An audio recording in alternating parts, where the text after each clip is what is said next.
प्रिय विद्यार्थियों, आज हम आलोचना के उद्देश्य एवं उपयोगिता विषय पर चर्चा करेंगे। इससे पूर्व हमने आलोचना किसे कहते हैं, आलोचना की क्या परिभाषा है, आलोचना का स्वरूप क्या है, एक अच्छे आलोचक में किन किन गुणों का होना आवश्यक है, आलोचना कितनी प्रकार की होती है आदि विषयों पर चर्चा की थी। तो अब देखते हैं आलोचना के उद्देश्य एवं उपयोगिता। आलोचना भी उपन्यास, कहानी, नाटक आदि की तरह एक विधा है। कभी आलोचना को परोपजीवी अर्थात साहित्य पर आधारित माना जाता था, पर अब आलोचना का विकास एक स्वतंत्र और समर्थ विधा के रूप में हो चुका है। समीक्षा, आलोचना, विवेचना, समालोचना आदि समानार्थक शब्द हैं।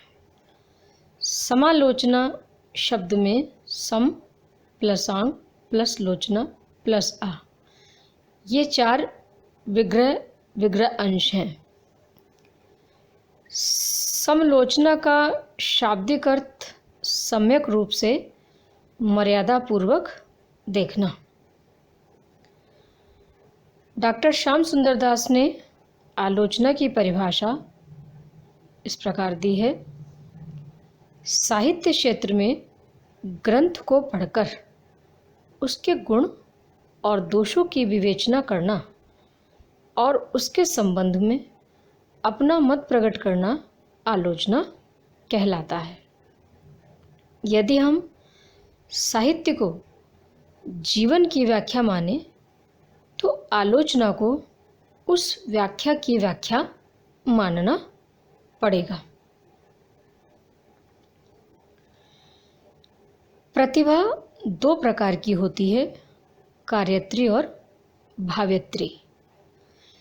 कार्यत्री प्रतिभा का संबंध लेखक से है और भाव्यत्री समीक्षक से। राजशेखर का कथन है कि भाव्यत्री प्रतिभा कवि की कविता लता को सफल बनाती है, इसके बिना कविता निष्फल रह जाती है।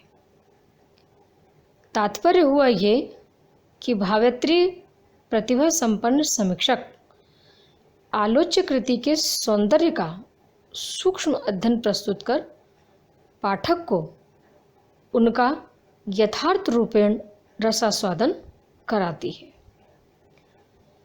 समीक्षक या भावक की उपकारक प्रतिभा ही भाव्यत्री कही गई है, जो कवि के श्रम व अभिप्राय का भावन करती है और कवि व्यापार तरु को फलीभूत करती है, अर्थात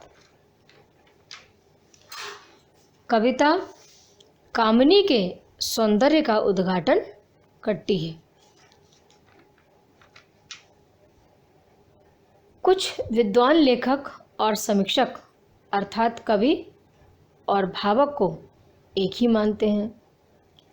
कालिदास ने दोनों को पृथक माना और आचार्य रामचंद्र शुक्ल ने कहा कि असफल कवि ही सफल आलोचक हो सकता है।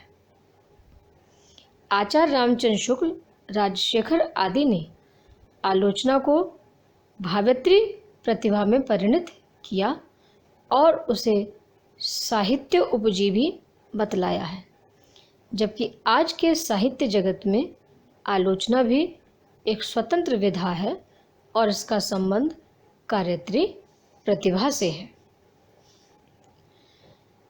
आलोचना के उद्देश्य। आलोचना सउद्देश्य होती है। आलोचना कृति के कृतित्व का अवगाहन करके उसमें निहित भावों व विचारों का अभिव्यंजन करता है।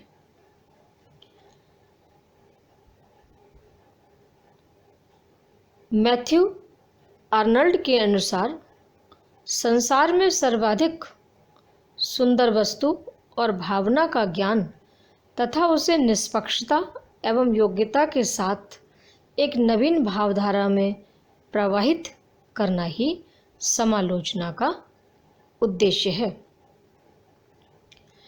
कॉलरिज ने आलोचना के उद्देश्य को इस प्रकार अंकित किया है कि समालोचना का वास्तविक उद्देश्य साहित्य निर्माण के नियमों का निर्धारण मात्र है।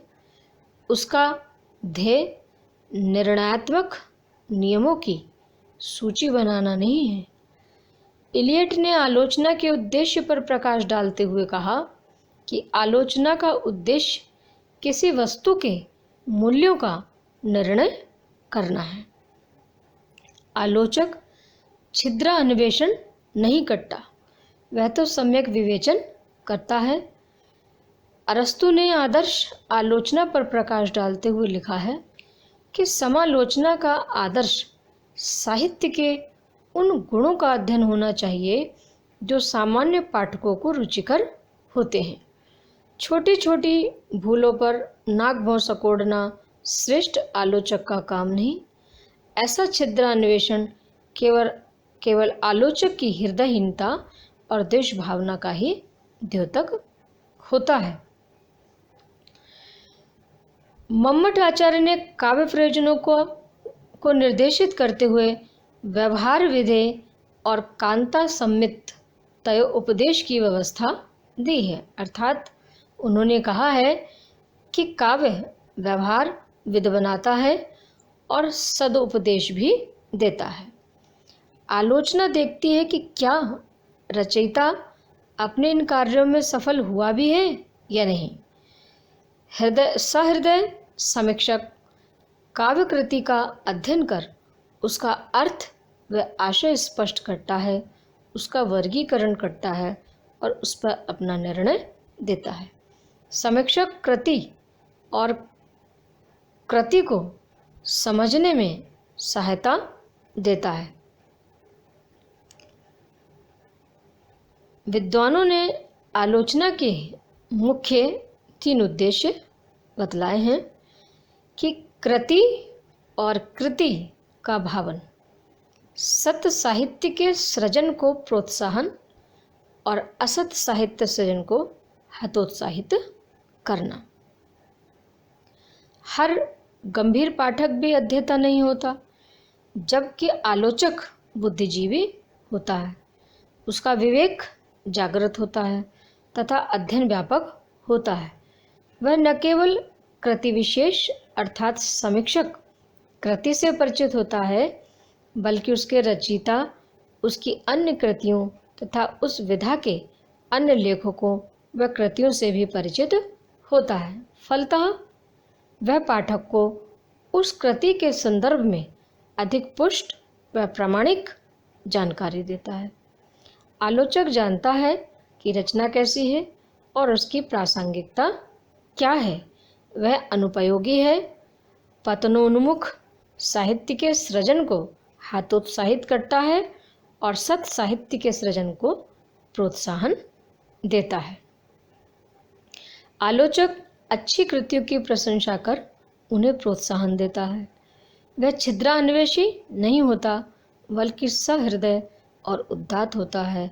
वह केवल गुण दोष का विवेचन नहीं करता, अपितु युगापेक्षा को प्रस्तुत कर जन उपयोगी सृजन की प्रेरणा देता है। अब हम देखेंगे आलोचना की उपयोगिता और उसका महत्व क्या है। समाज के लिए आलोचना की उपयोगिता निर्विवाद है। समाज के लिए साहित्य क्या कर सकता है, वह जन जीवन का पथ निर्देशन कैसे कर सकता है, समाज की अपेक्षाएं क्या हैं, गंदे एवं कुत्सित विचार पनपने न पाएं, विकृतियों से बचा जाए आदि बातों के संदर्भ में आलोचना की उपयोगिता निर्विवाद है। आलोचना युग की अपेक्षा को प्रस्तुत करती है। वह सत्य साहित्य को प्रोत्साहित करती है और असत साहित्य की भर्त्सना करती है। वह साहित्यिक अराजकता पर अंकुश लगाकर उसके सृजन को रोकती है। सत्य साहित्य के प्रकाशन को प्रोत्साहन देकर आलोचना जन रुचि का परिष्कार करती है। कवि को सृष्टा कहा गया है, आलोचक भी सृष्टा एवं दृष्टा होता है। वह पाठक व लेखक के मध्यस्थ का कार्य करता है। वह पाठक को सिखाता है कि काव्य का आस्वादन कैसे किया जाए और किन किन रचनाओं को पढ़ा जाए। वह कुत्सित और ह्रासोन्मुख साहित्य से बचने की सीख देता है। काव्य के मर्म को समझने में आलोचक का महत्व सर्वविदित है। सच्चे अर्थों में आलोचक कवि का निर्माता होता है।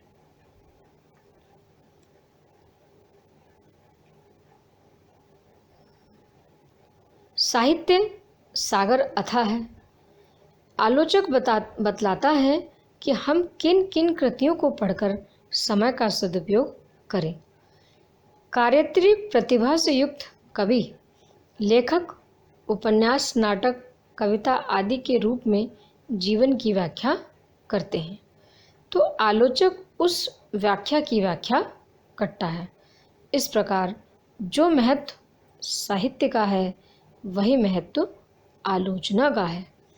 आलोचना हमारी विवेक बुद्धि को तीव्र करती है। वह हमें उचित अनुचित का निर्णय लेने की शक्ति प्रदान करती है। साहित्य जगत में ऐसे कितने ही प्रतिभाशाली कवि लेखक हैं जो अपने युग में अनजान रह जाते हैं। आलोचक उन्हें पुनर्जीवित कर अमर कर देता है। यथा आचार्य रामचंद्र शुक्ल जी को ही श्रेय है कि वे जायसी को महाकवि के रूप में प्रतिष्ठित कर गए। निष्कर्षतः हम यह कह सकते हैं कि आलोचना आज की समुन्नत साहित्यिक विधा है। साहित्य सागर में संतरण करने में आलोचक जैसा नाविक मिलना दुष्कर है। आलोचना की उपयोगिता और महत्व निर्विवाद है, क्योंकि वह न केवल साहित्य को समझने की विवेक और बुद्धि देता है, अपितु अच्छे बुरे को ग्रहण करने या छोड़ देने की समझ भी देता है। साहित्य के उन्नयन और नियमन में आलोचना की भूमिका बहुत ही महत्वपूर्ण होती है। धन्यवाद।